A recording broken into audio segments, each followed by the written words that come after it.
Hai, Abi Kaira. Balik deui sareng urang sadaya dina podcast Lutung Kasarung episode ke-5. Rencangan sadaya kumaha kabarna? Ulah capek ditanya kabar wae nya, mun capek, hayu urang capekeun bareng dina ieu podcast. Langsung ka lanjutan dongengna.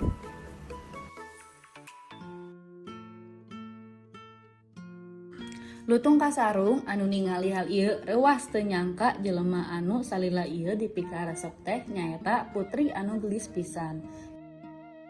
Malah kagelisan Purbasari bisa ngalehkeun kagelisan Sunan Ambu. Lutung Kasarung jeung Purbasari bunga pisan kana ieu kaadaan. Sanajan Purbasari teh geus balik deui ka wujud anu gelis tur rupawan. Rasa kanyaah Purbasari teu ngurangan sama sekali, malah jadi makin nyaah.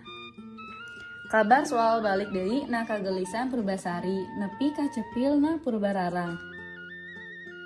Purbararang teu percaya kana ieu barita.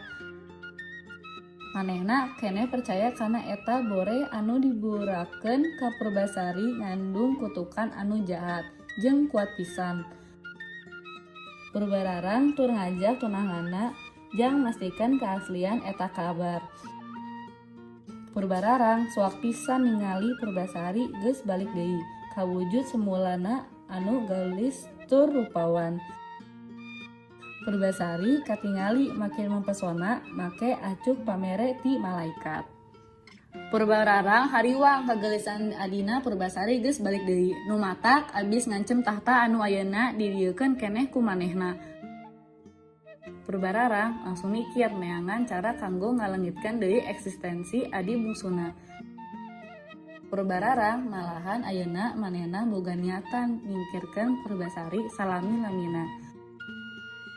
Purbararang kapikiran tentang Purbasari pikeun ngadu panjang buuk saurna. Purbararang, pami buuk abi leuwih panjang daripada buuk Purbasari. Eta beung Purbasari kudu dipenggal algojo kerajaan. Purbararang kecewa pisan saprak kebuktian buuk panjang sabetis manehna eleh ku buuk satumit Purbasari. Purbararang era pisan lantaran manehna eleh ku Purbasari.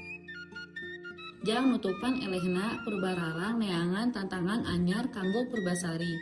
Teu kagok ieu tantangan dibejaan ka kabeh rakyat kerajaan Pasir Batang. Purbararang kulantangna ngagorowok di hareupeun masyarakat Pasir Batang. Cenah Purbararang, lamun beungeut tunangan maneh ieu leuwih kasep ti beungeut tunangan abi, tahta Pasir Batang bakalan diberekeun ka maneh. Ngan lamun leuwih kasep keneh tunangan abi, eta beheung maneh bakal dipenggal ku algojo kerajaan.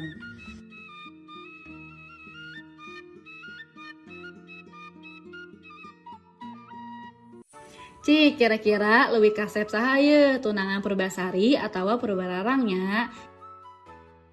Cek rencangan sadayana kasepan mana sih? Muncul gue masih nya jelas lah Nicholas Saputra dong. Hehehe. Teketang heureuy, lamun penasaran keneh kelanjutanna rencangan sadaya kudu pisan nonton episode salanjutnanya anu bakal jadi episode terakhir podcast ieu. Salam kieu enak ti Kaira. Bye.